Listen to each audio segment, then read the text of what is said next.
Stephanie Hacker is a registered metabolic dietitian and newborn screen program manager at the University of Miami. With a background in exercise science and more than a decade of experience, Stephanie brings genuine insight to Metabolically Speaking. In this episode, we dive into the emotional and physiological benefits of being physically active and explore how metabolic diagnosis should empower and not limit the individual. We discuss the safety considerations as well as where to start for those beginning their active journey. So lace up, tune in, and join us for this episode of Metabolically Speaking. You'll leave feeling inspired to move, feel, and live well. Welcome to Metabolically Speaking, the podcast that dives into life with inherited metabolic conditions. Proudly brought to you by Cambrook, delivering therapeutic nutrition for more than 25 years and empowering families to live without limits. I'm your host, Maridith Baker. I've lived with PKU my whole life, so I know the ups and downs and all the in-between moments that come with navigating a rare condition. Each month, I sit down with experts, advocates, and people with lived experiences for honest conversations about what it really means to live with a metabolic condition. Whether you're newly diagnosed, supporting someone you love, or have been on this journey for a while, this space is for you. So settle in and let's get into it.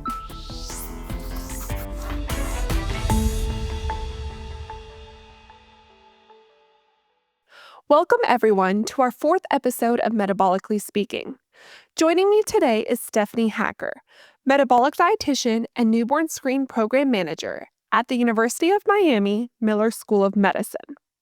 Stephanie holds qualifications in food science and human nutrition, nutritional science, and applied physiology and kinesiology.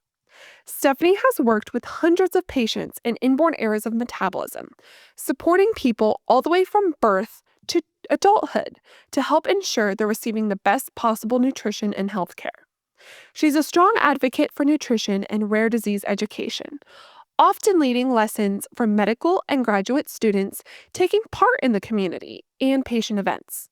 She also serves on various advisory councils supporting metabolic disorders.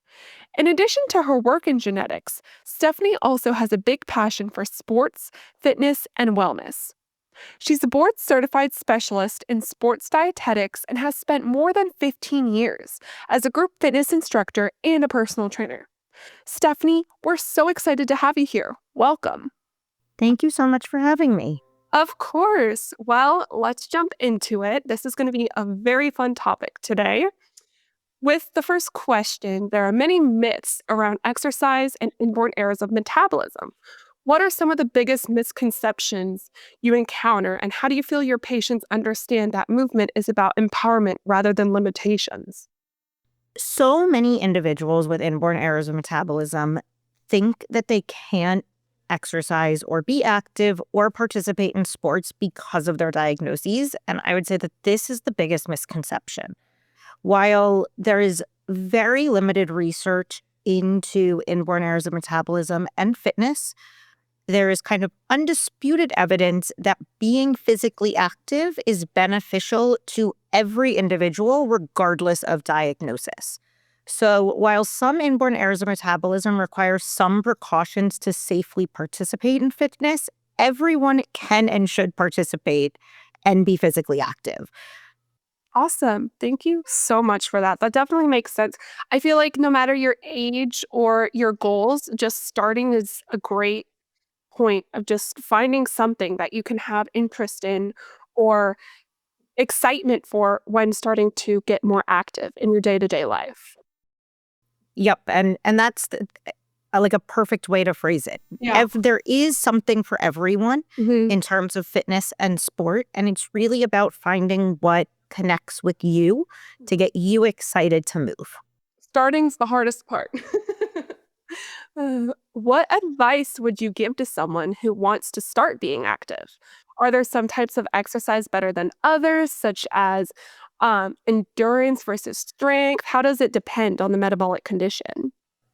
So I think the biggest advice that I give to someone that wants to be active is to first talk to your metabolic team and your care team to make sure that if there are some precautions for your diagnosis, that you're aware of them. And with everything that we say in this podcast, again, I just want to reiterate that it's important that you do talk to your care team about your physical activity, because there, again, may be some things that you need to consider.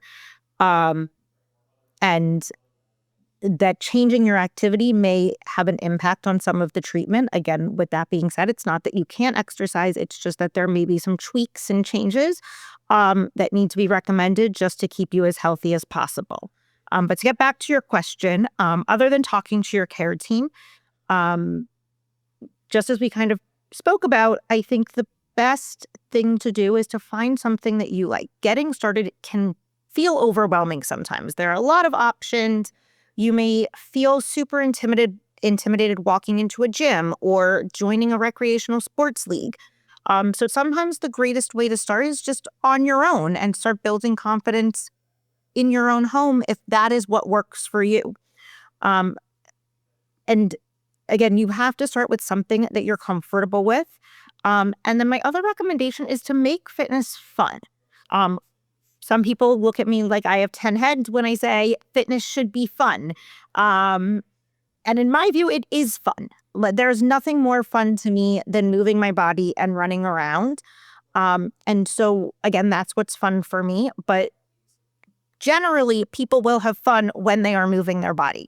So sometimes that is, again, something that you feel comfortable with that can be fun, and also a great way to enjoy the outdoors, maybe walking, which is just a great way to get started moving your body. Other ways, again, of making fitness fun can be playing sports if you have a little bit of a competitive edge, or going to a playground, or doing a group fitness class, or doing a dance class. All of these things are moving your body and having fun. And again, like if you go into a group fitness class and you feel intimidated, it was everyone's first time once. Yeah. So always keep that in mind. And in my experience in the fitness world, everyone is welcoming. No one is going to kind of make you feel that being new is a bad thing. Yeah. And then to address your question of kind of what physical activity is beneficial, moving your body in general, whether it is endurance or cardiovascular, there are benefits. And so whatever works for you is what I think you should do. Mm-hmm. If the question is kind of where there are more health benefits, again, I think there's a balance between both. But there is increasing literature in the general population, again, not those with inborn errors of metabolism, but in the general population, of the benefits of strength training on just overall health and longevity. Mm-hmm. Strength training really helps individuals maintain and even increase muscle mass.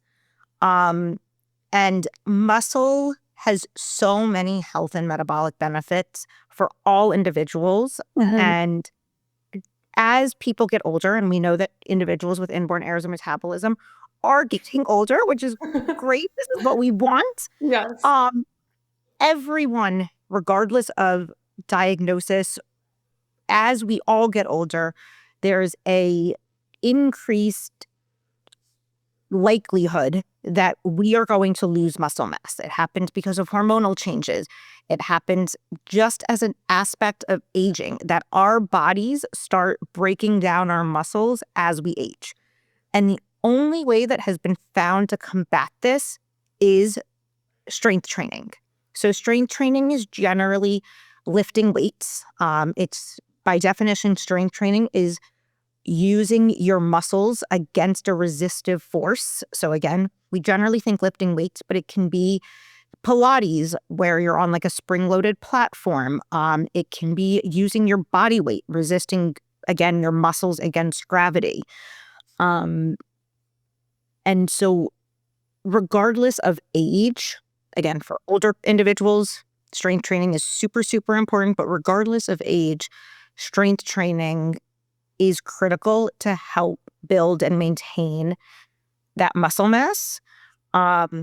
And again, just like we spoke about, there are some precautions that some individuals with inborn errors of metabolism may need to consider, either with pre-exercise nutrition and or post-exercise nutrition. but there's no reason that based on any metabolic diagnosis that an individual with an inborn error of metabolism cannot participate in strength training or really any activity. That's great to know. And I think something that stood out to me was you saying making it fun. I know this is so funny, but thinking back to the first time I met you was at an exercise class at a PKU camp, and there was a burpees competition going on. So I always think of you with like exercise as it is automatically, but it's just bringing the fun into it and finding what's best for you is definitely going to help. But I love hearing about the importance of gaining strength. So thank you for that. For families listening, especially parents and caregivers of children with metabolic conditions, what advice would you give to those hesitant to let their child participate in sports at school? So this is I understand parents' hesitancy, especially in school where like they may not be watching their kids. Yeah. But I have found that most of our families that have essentially that who have children with inborn errors of metabolism, we generally work with the family and the school to either that the individuals are on IEPs or 504 plans, not necessarily because they need these things, but because with those plans, they can be given kind of special attention kind of during their school day when parents may not be there. So we really, again, work with our families and our patients and whoever is their caregiver at school, whether it's a teacher or an administrator or a school nurse, to educate them on what the precautions for exercise for their diagnosis is. Yeah. And so we again tell our families that every individual can participate in physical activity. Like I have a patient with a fatty acid oxidation defect, and originally the family didn't want this little girl to participate in recess. And I think that there's a lot of I think recess is important for kids to kind of break up their day, but I also think it's a community. During recess, kids play, they socialize.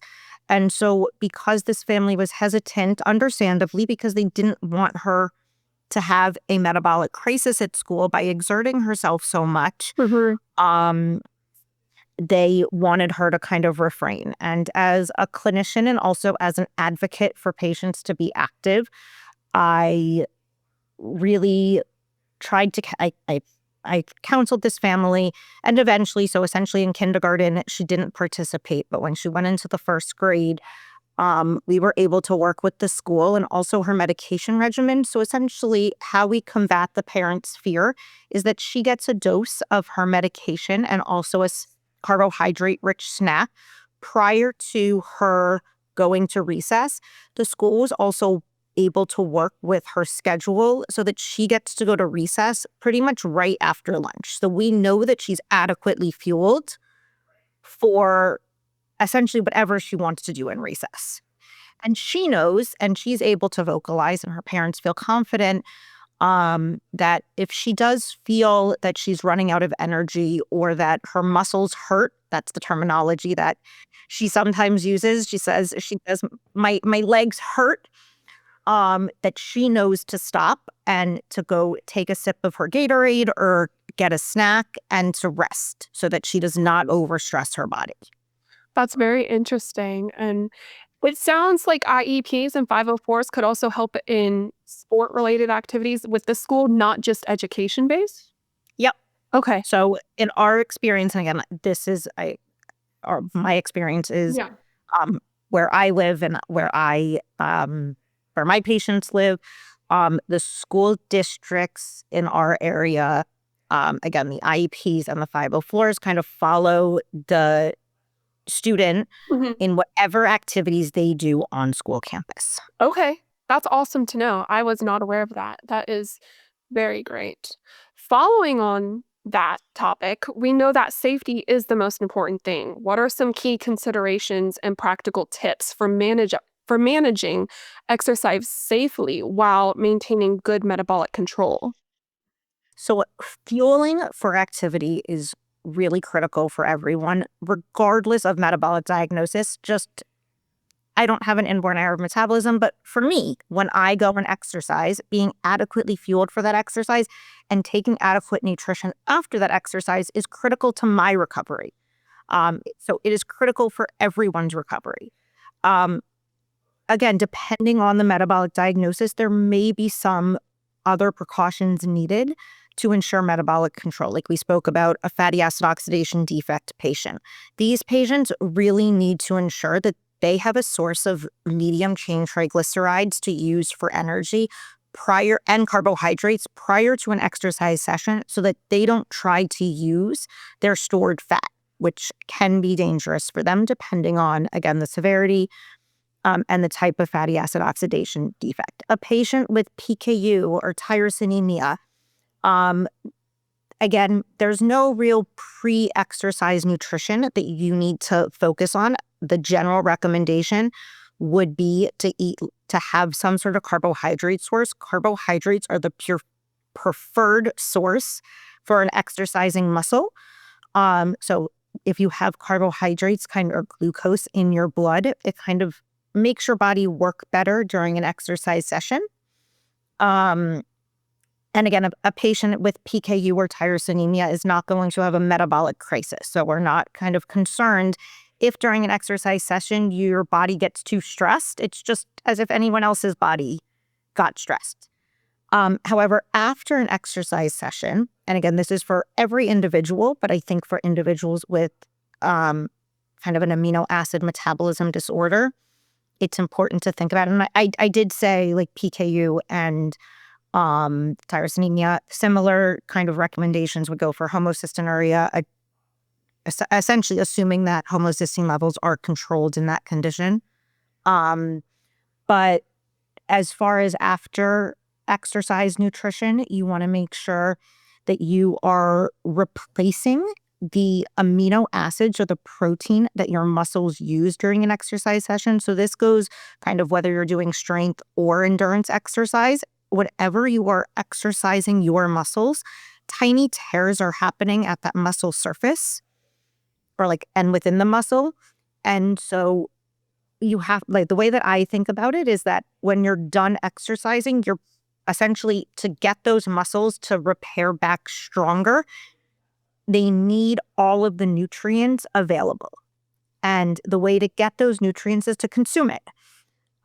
So in the general population, the overall recommendation is to consume a protein-rich and also some carbohydrates, again, to replace those lost in the exercise session ideally as soon as possible, but within 2 hours of an exercise session. And in the general population, there is conflicting data, the optimal time, and the data kind of differs based off of male and female metabolism. So there are different recommendations for males and females, but the overall recommendation is 2 hours. So if you can consume something within 2 hours, your body can use it optimally. So an example of that would be formula? Exactly. For any amino acid-based disorder, your formula or medical food, whatever you want to call it, provides your body with all of the amino acid that it needs without the amino acid that your body can't metabolize optimally. And so after an exercise session, again, like when you are in a state where your muscles have kind of been a little bit damaged, don't worry, it's okay. It's what they're supposed to do. There are amino acids circulating in your blood. And so some of those amino acids circulating in your blood are the amino acid that you may not be able to metabolize. And that's okay. It's part of metabolism. But as you take in other amino acids, your body is able to use all of the amino acids in the blood to help repair those muscles optimally. And so I always recommend our patients take their medical food within 2 hours of an exercise session, at least a portion of it from their daily dose, to ensure that they're getting the amino acids that they need for their body to recover. For other individuals, again, for individuals that may have a fatty acid oxidation defect, it's important for them to also take a protein source, but they can do it from food. So they can take like a higher protein food source, or like a protein shake or a protein bar. Again, for an individual with PKU, you would think of your medical food as that. Some other kind of diagnoses that we didn't really talk about, like glycogen storage disorder, they would benefit from a dose of cornstarch prior to an exercise session, and then also monitoring their blood glucose throughout the exercise session. And again, this is something that they need to work on. It's a very individual's blood glucose response is incredibly individual to them.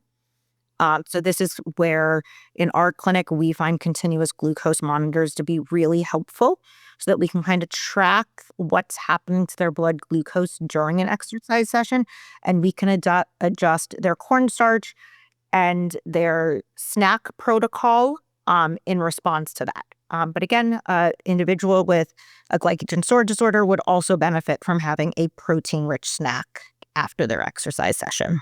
Got it. So, kind of a two-part question to that is the World of Health Organization recommends that adults aim for 150 to 300 minutes of exercise per week. Does this guideline apply to people with metabolic conditions too, or should it be tailored to the individual? So these guidelines apply to all individuals, and regardless of diagnosis, I do want to kind of just say that any physical activity is beneficial. Yeah. So whatever someone is able to do, there is benefit. So I never want anyone to think, well, I have to exercise 30 minutes a day, 5 days a week to hit the WHO guidelines, or the World Health Organization guidelines. Right. Really, whenever you can move your body and for however long, there is benefit. And just as another caveat to that, the more you move your body, and the World Health Organization recognizes this, that the more you move your body, the more benefits there are, assuming that you are properly nourished. Got it. That makes sense. So, it can be hard to maintain a regular fitness regimen alongside work, studies, childcare, and everything in between. What is recommended in mind for some practical ways for individuals to stay motivated and build a sustainable routine with also juggling their metabolic condition? Mm. So incorporating activity into your daily routine, I think, is best way to get fitness into a busy schedule. So it can be as easy as parking further away from where you're going and walking a further distance, essentially from your car to a store, or taking the stairs. And again, kind of building, in those things, you can build 5 minutes of activity. And if you do that 5 times a day, that's 25 minutes of activity. There is benefit of what's called intentional physical activity, and that is kind of where you have planned time for physical activity. And again, that can be really hard with everyone's busy schedules. And what I always recommend is that once you feel the benefits of physical activity, it's not difficult to make fitness and physical activity a priority. And it just kind of tends to occur naturally. I personally block an hour every morning for my own movement. And this has been a non-negotiable for me for as long as I can remember. Even in high school, I would wake up early so that I could get my movement in, because to me, it helps set my day. And so regardless of what's going on in my life, this is kind of a constant. And this is something, as I've kind of gotten more people to be active, they find, again, that there's something that for them becomes important. I have a friend that really, and again, she does not have a metabolic disorder, but she really did not like being active. It was not something that she enjoyed. And so she was telling me that she was having trouble sleeping and that she wasn't feeling focused at work, and all of these changes that she kind of felt in her mental space. And I suggested that she start moving her body just a little bit every day. And so we started together by going to different workout classes together. And she finally found that she really enjoyed Pilates. And it was actually really exciting for me because this past week we were actually supposed to do something socially together. Not a workout class. We were going to a group dinner. And she texted me during the day of this group dinner, and she said, I really haven't been feeling great, and I realized that I haven't made it to Pilates in over a week, so I think I'm going to skip the dinner to go to Pilates.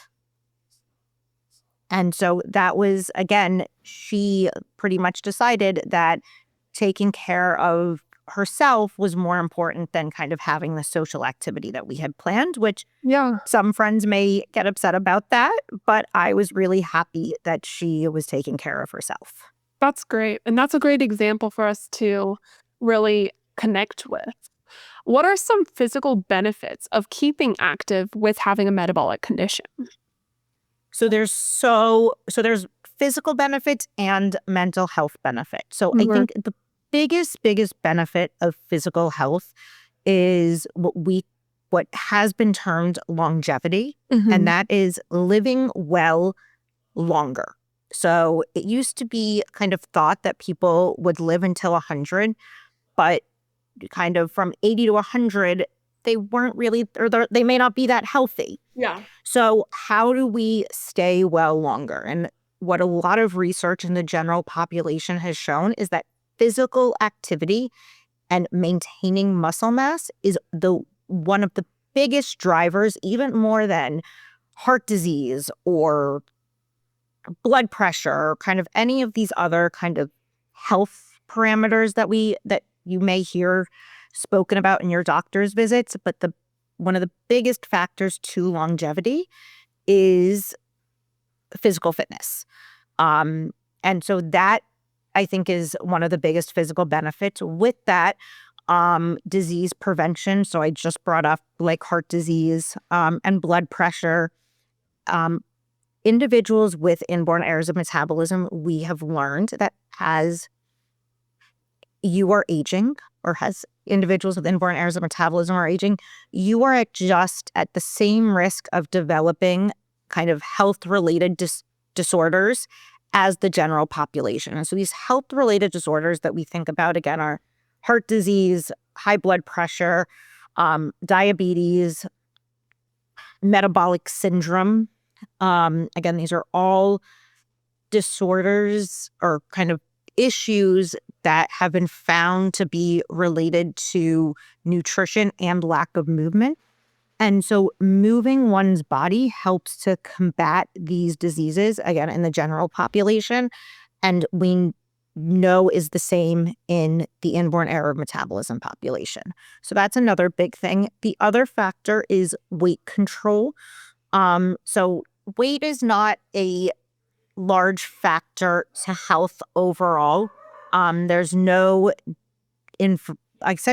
strong data that one body size lives longer better than another body size that really goes down into overall health and also fitness. But some people feel more confident at a certain body size. And so moving your body helps to control weight. Another physical benefit is that exercise strengthens bones and muscles. So those who exercise, they're known to have stronger bones, especially those that participate in strength training. So every time we spoke about kind of the muscle damage a little bit ago. And so every time your muscles get essentially slightly damaged from exercise, muscles are connected to bones. We kind of learned about that in nursery rhymes. So every time your muscles get damaged, where the muscles connect to the bones also get a little bit damaged. And so they pull on the bone. And so when the muscles repair stronger, so does the bone. So individuals that kind of strength train and use their muscles through their lives have a lower chance of having disorders like osteopenia or osteoporosis, because their bones have kind of become stronger and have been able to resist those age-related effects. We know that individuals, specifically with PKU, can have lower bone mineral densities. There's also kind of, with other metabolic disorders, been noted lower bone mineral densities. So I really think that being active with proper nutrition is a really good way to maybe combat this.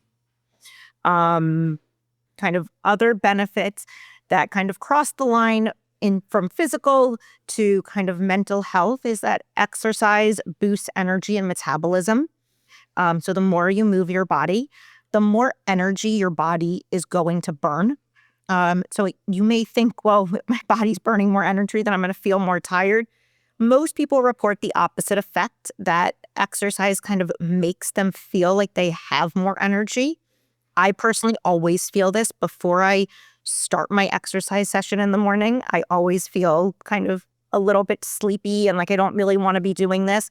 But after my exercise session, I feel ready to go and like that my day has started, which is one reason why I make it a priority, because it's kind of like my morning cup of coffee. And then participating in physical activity also helps to regulate your sleep cycle. There are kind of some kind of things to think about. If you do super high intensity exercise right before bed, it could negatively impact your sleep. So you kind of want to be mindful of that. But overall, individuals who are physically active have more balanced sleep schedules. And we know, again, in the case of PKU, where we have the most research overall of any inborn error of metabolism, that individuals with PKU do experience sleep disturbances, even when they're taking their medical food properly.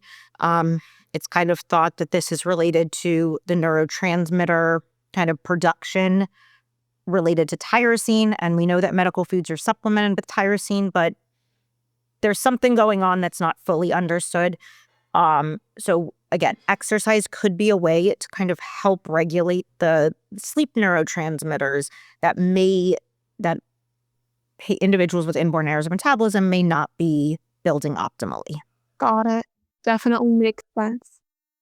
And kind of going further, other benefits of physical activity that have been reported in the general population is stress management. So people that exercise tend to have, again, like just improved responses to stressors in life. That means that, again, we kind of think of stressors in different ways. But in our daily life, we're experiencing stress all the time. It could be traffic. It could be a meeting. It could be a school assignment. It could be cooking a meal. There's things that are happening all day that kind of put our body into this fight or flight mode. And so exercising helps our bodies regulate how we respond to those stresses. So rather than kind of going into this flight mode where our stress hormones shoot through the roof, individuals that exercise are able to regulate their responses better so that they're not kind of always in this super stressed to super not stressed to super stressed environment. And then exercise can improve mood and concentration and attention.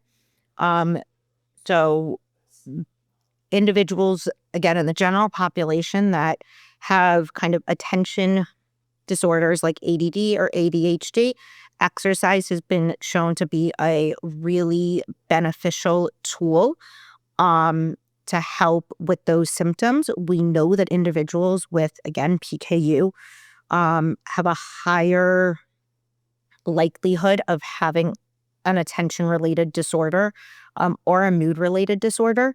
And so again, just as in the general population, exercise can be beneficial in helping to combat some of these symptoms. And then my favorite thing about exercise is that it is fun and social. Yeah. A really, really great way for individuals to meet other people and to smile and to connect. And one of my favorite things about fitness is for the inborn error of metabolism is that it's a way to connect with individuals that do not revolve around food. Awesome. Well, I love that. And you hit so many points.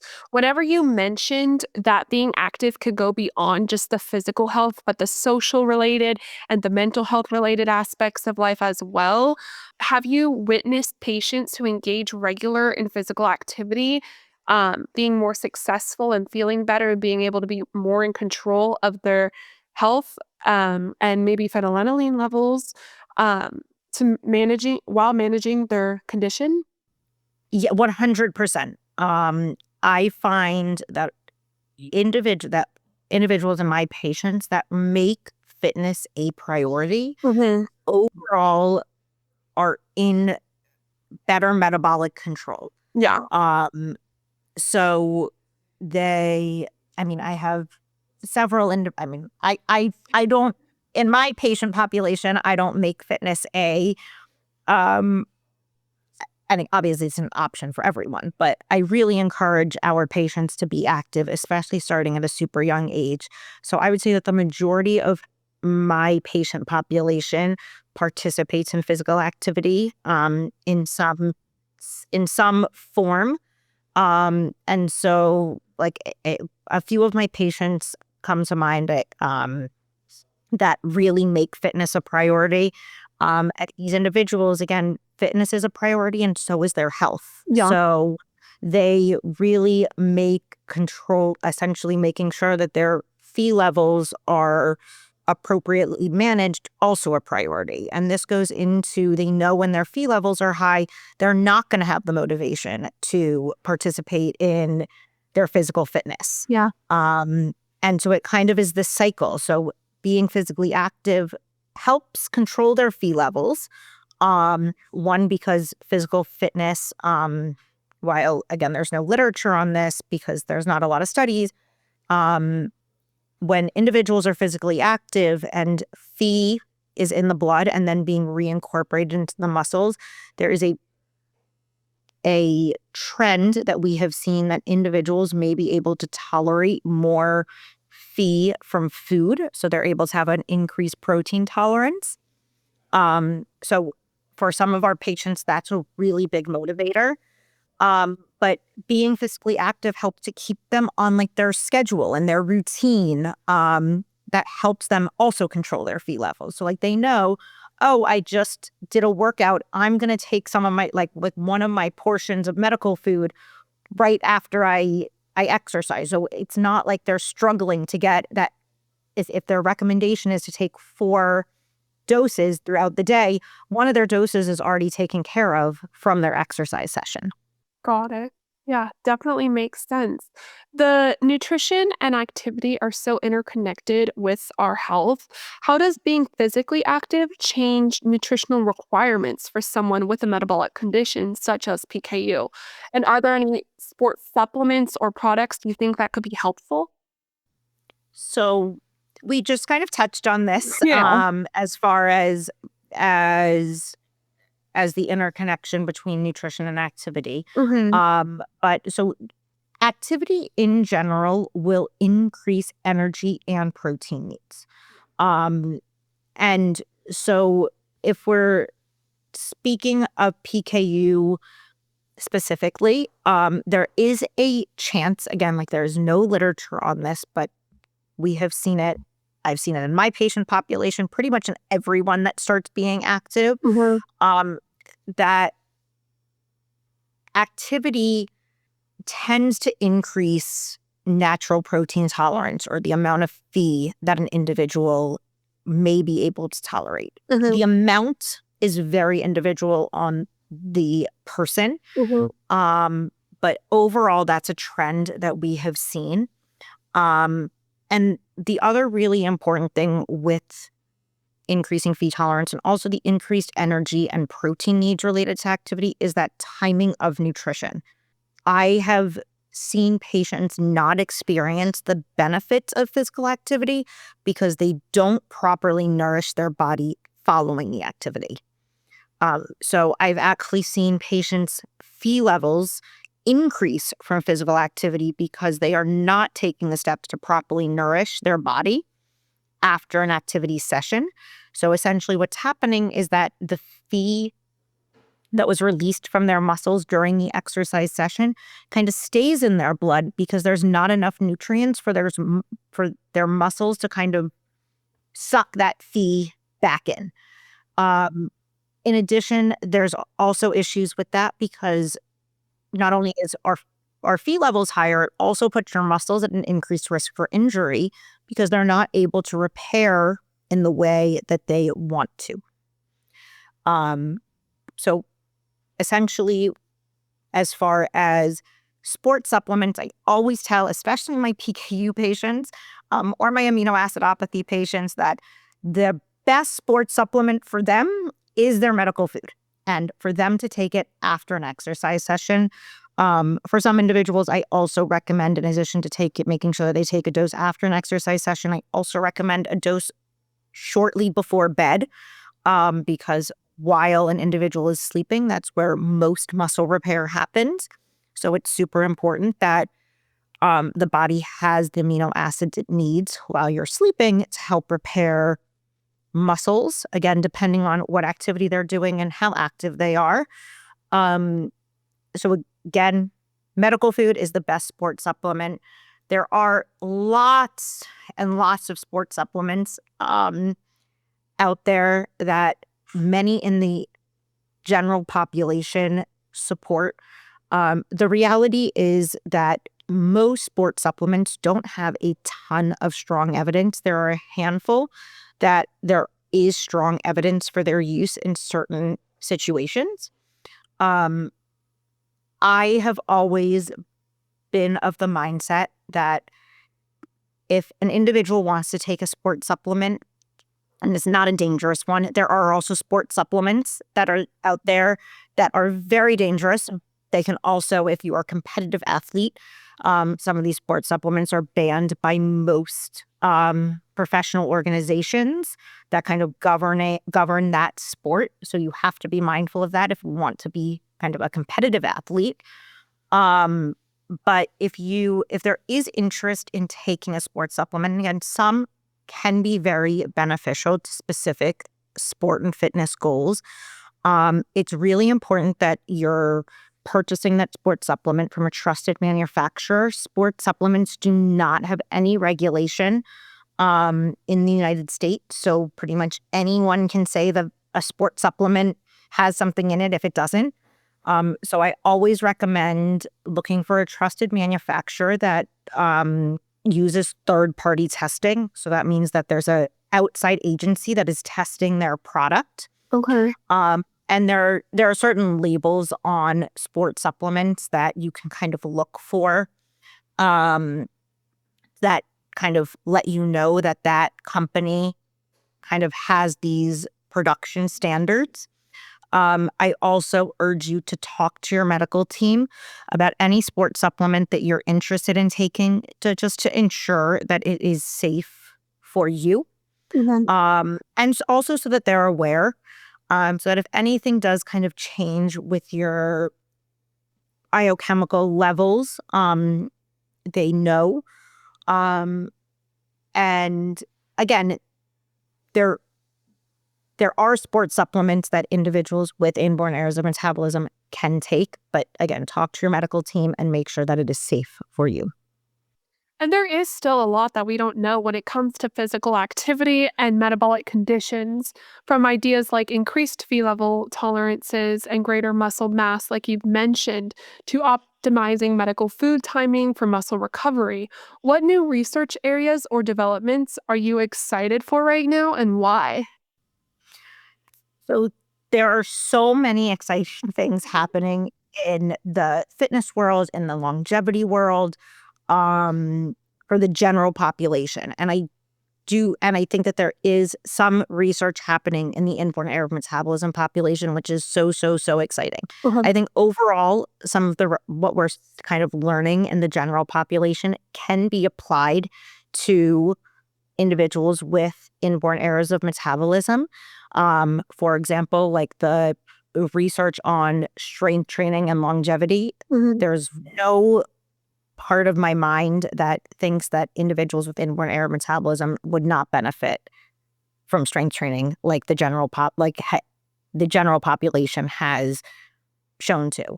But overall, what I am most excited about, for regardless of the research and kind of what is out there, what I am most excited for people with inborn errors of metabolism is just to experience physical activity as a whole and start using it as a way of life and a therapy. Yeah. I, again, think that for so many years, individuals with inborn errors of metabolism were told what they can't do. Yeah. And I think we're moving into an era of what you can do. Mm-hmm. And I'm really excited for every individual, regardless of diagnosis, to be able to be active and be proud of what their bodies are able to accomplish. And it's also something that we have the ability to control, which is awesome as well. Yes, it is. Again, like you get to, regardless of a diagnosis, you get to decide to be active every day. Yes. We love to celebrate community question success stories on Metabolically Speaking, highlighting real conditions, real stories, and shedding light onto living a life without limits. Do you have a favorite story you can leave us with? For example, a patient who discovered confidence or control in their own body rather than being defined by their diagnosis? So all of my patients are special, but I do have a patient that holds a super special place in my heart for so many reasons. This was a patient that inspired our clinic to go from the traditional PKU diet to the simplified PKU diet. And so a background on this patient, he was one of my first patients that I saw in the metabolic space. When I saw him, he was not even in elementary school yet. And I remember his mom brought me his diet records and his Phe levels. This is an individual with PKU. His Phe levels were perfectly in control, always like between 200 and 250, perfectly in control. And the mom, this was the first time that we had met. I had spoken to the mom on the phone a few times, but the first visit brought me his diet records, and his diet was pretty much Skittles, lemon pudding, and like Twinkies. And I was I was very confused as a kind of a new metabolic dietitian, and I was like, well, why doesn't he eat any fruits and vegetables? And at this point, I had kind of read about the simplified diet, but like our clinic had not been using it. And the mom was mortified and said, well, he can have Skittles, which are free, or I could count how many blueberries he eats. And I would rather, like, it's easier for him to have Skittles. And I kind of was like, but he can't just like this is crazy. And so I was like, I don't know if I could tell people that it's okay as a dietitian to like just eat Skittles and Twinkies all day, if their Phe levels are okay. And so I learned about the simplified diet and I brought it to our team, and he was the first patient that we used the simplified diet on. And while he still eats a lot of lemon pudding, he does now eat lots of fruits and vegetables. It did take a while for him to be okay with them, but he eats lots of fruits and vegetables. So that's kind of the first part of the story. But about 2 years after we transitioned him to the simplified diet, he came to clinic with his mom, and I asked him how school was going. He's always been an excellent student. And he said, I really want to play baseball. And I said, well, why aren't you playing baseball? And his mom said he can't play baseball because it's going to make his Phe levels, it's going to cause his Phe levels to increase. And I said, I don't think that that's true. But it's important that he's physically active. And if he wants to play baseball, I think he can play baseball. And I don't think his Phe levels are going to change as long as he kind of is properly nourished. And so his mom said, okay, we'll put him in baseball and we'll check his Phe levels every week to make sure they're not increasing. And I said, okay, deal. She made me do the same thing with the simplified diet. So we checked his pH levels a lot. Thankfully, he's okay with finger sticks. And so he started baseball, and his pH levels actually kind of went down.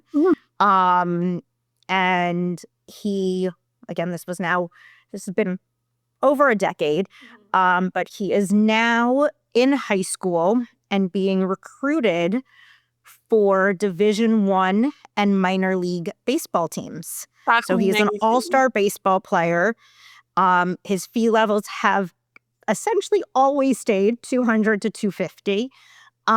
He is a strong kind of proponent for his PKU management. He travels a ton for baseball. He's always in tournaments and these like special leagues. And I always ask him, when you're playing on like new teams and with like different people, and you guys go to team meals and they ask why you're only eating a salad or only eating French fries, what do you tell them? And he tells them that he has PKU. And I say, do they ever ask any more questions? And he's like, when they do, I explain it. And when they don't, it's there. And so he's really confident with his PKU. And he really understands that controlling his pH levels has helped him get to the point where he is and to be as successful with baseball as he is. And I've worked with his strength and conditioning coaches, and they've all said that his PKU is not a limitation to how strong he has been able to become. That's amazing. I love that story. Thank you so much for sharing that. And hopefully he will listen to this episode. But thank you, Stephanie. You've shared His mom did tell me that I could share everything about him. Okay. That's great to hear. But thank you so much. You've shared some truly inspiring stories, and I'm sure we're all feeling ready to get our shoes on, get active, and take these stories to heart. For me, my favorite way to get my heart rate up is workout classes such as CrossFit, F45, and cycling classes. But we'd love to hear from our audience, you guys. So leave us a comment on your favorite podcast platform or on social media and let us know the way you love to get moving. Before we wrap up today's episode, it's time for our community conversations where we hear directly from you, our listeners. This segment will ask questions you've submitted, giving us a chance to explore our guest's story and new and personal perspectives. All right, Stephanie, are you ready? I'm ready. All right. So Sarah Chamberlain, who's the moderator of the group for parents of PKUers, asked a question on the behalf of the group. She said, how can individuals with metabolic conditions best track their impact of exercise of their health? What should we be looking for? So I love this question, and there are so many ways to monitor the benefits of fitness on health. And I don't think that this goes for the general population and for those with inborn errors of metabolism. But for anyone, some things that you can just monitor off the bat are your mood, sleep, and energy levels. Again, just thinking about how you feel following an exercise session. Other things that you can kind of look for is if, as you're exercising, how you feel. Do you feel stronger? Do you feel faster? Are you able to lift heavier weights? Meredith, you mentioned that you did CrossFit, so it could be how you're progressing through the CrossFit routines. So these are things that, regardless of diagnosis, that any individual can monitor. If you have decided that running is a exercise that you like, it could be how far you're going in a certain point of time. And it could also be, again, another thing that can be monitored is looking at biometric parameters, looking at blood pressure or body composition and lab work. So in the PKU community, it could be monitoring those pH levels to see how your pH tolerance is responding to exercise. There are also biometric trackers, like I wear an Oura Ring. There's the Whoop. There's Apple Watches. These kind of biometric trackers have become kind of very, very accessible for the general population. And again, there's no reason that someone with an inborn error metabolism cannot use one of these devices. Most of them also have kind of health, like you enter your health background and you can even enter your diagnosis. And some of them are able to kind of take into account a metabolic diagnosis in how they're interpreting data. So kind of tracking the benefit of fitness, again, can just be as simple as how you feel, but you can also get into the data. Like I know based off of my Aura data that I sleep better when I do certain types of activity. Yeah, that's great. And I have an Aura ring on as well. And I love being able to connect it with my clinic, just sharing the data with them as well. Because being able to send them a screenshot of what I see in the app is also helpful to see, comparing that to fee levels and stuff like that. So that is great. The next questions we have come from an individual who'd like to remain anonymous, but it's kind of a two-question related topic. So this individual said, how can I get a child under 10 years old to try new foods? My PKU child, who is now 7, has been like this forever and will not try new things, no matter what we try, no matter what we say, no matter what we do. So he's stuck on higher protein or empty calorie snacks. Sounds like the patient who liked Skittles, but Yeah. but So yeah. one thing that I recommend, and this has worked with my patient population, is to get children involved in the snack in their food choices and what is available to them. So something that has really worked with a lot of my patients is to get kids involved with cooking their foods. So in the preparation, and when they see kind of different foods being prepared, they may be more inclined to try them. Also, for being a picky or selective eater, we know that individuals with PKU or inborn errors of metabolism may be more likely to kind of be a selective eater, but it is common in the general population. And what has been shown to be effective is kind of repeated exposures to new food. So ensuring that you don't just show a child or an individual a food once, that that it's repeatedly there on a plate, and eventually they'll be interested. And if, again, a child or an individual is stuck on kind of higher protein foods that may not be serving them it may not be easy, but we've recommended just total elimination from that food in the house, and eventually an individual may be likely to try other foods. Again, it's not easy. We don't want any child to feel hungry, but these are kind of tools that have been shown to be effective in the general population to get people that, again, may be more selective to be interested in new foods. Got it. How can you focus on food choices and restrictions that come naturally with PKU while making sure there's a positive relationship with food? So I am a big supporter of the simplified diet. I think that is the nomenclature simplified diet refers to when individuals with PKU do not have to count or monitor their intake of certain fruits and vegetables and other kind of specially modified foods. Some clinics call these free foods. Some clinics call these green light foods. So every clinic has their own terminology. Some clinics call them non-counted foods. And some clinics don't call the simplified diet. Some call it the European method. But essentially the point is that there's a very large selection of foods that individuals with PKU or other inborn errors of metabolism may not have to think about consuming, in the sense that they don't have to think about counting how much protein they're getting from that. Mm-hmm.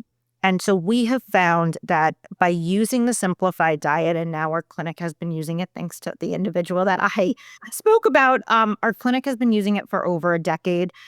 And with the use of the simplified diet, especially when we're introducing foods to babies, we are seeing that the majority of our PKU patients are significantly less selective than they previously were. Okay. Most of our patients eat a really wide variety of, in our clinic, we call them free foods. Yeah. But of the free foods, because these are foods that their family just turned to when they were younger because it was less stressful overall for them to be, essentially for them to be given a bowl of blueberries. And the family never had to think like, okay, well, I have to count how many blueberries are left in the bowl and how many were there originally. The child can just eat the blueberries.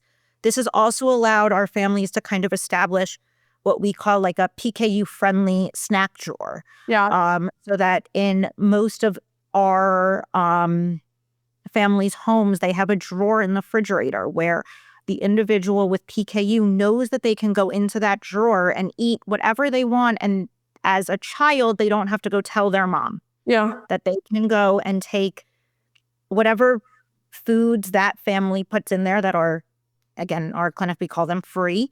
But the child can go, and if they're feeling hungry, can go and grab a snack, and they don't feel like they have to go tell their parent everything that they put in their mouth. And having that freedom, even as a 4-year-old, allows for essentially a more positive relationship with food. Sounds great. And that So definitely has helped me in the past with even today being on a simplified diet. My free food favorite is salad. So Yep, and that's Quick that's salad. what the individual said. I know I can go to any restaurant and I can order a romaine salad Yep. with no croutons and no cheese, and everything else they put on it, I can eat. Yeah, extra tomatoes. Yep. Yes. Well, that is all for the community conversations. Thank you so much, Stephanie. And thank you to our audience as we received so many thoughtful questions.